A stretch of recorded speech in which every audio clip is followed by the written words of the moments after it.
يعني أعتقد هذه صارت أسطوانة مشروخة في كل انتخابات يتم استغلال موارد الدولة. التحفظ وين؟ التحفظ على استغلال موارد الدولة، تريد تقدم روح قدم بفلوسك. اهم.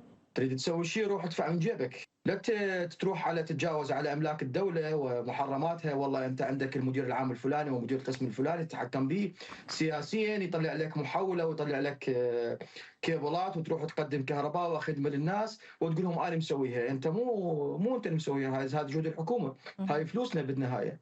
وانا كلش عجبني التقرير، يعني بدايه من يقول انه تصرفات مبتذله. يعني انا اريد اقول بهيك طريقه اللي يسوي هاي التصرفات من أعضاء مجلس النواب من السياسيين ويستغل موارد الدولة بوصف التقرير، هو أنت مبتذل بوصف التقرير مو وصفي.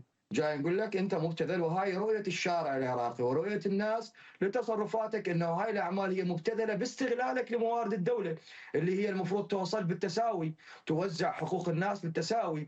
ما معقولة والله أنت وصلت لهذا المكان يجيب لك محولة من الدولة وتقول أنا جبتها. مو انت نعم. تصرف بفلوسك حبيبي.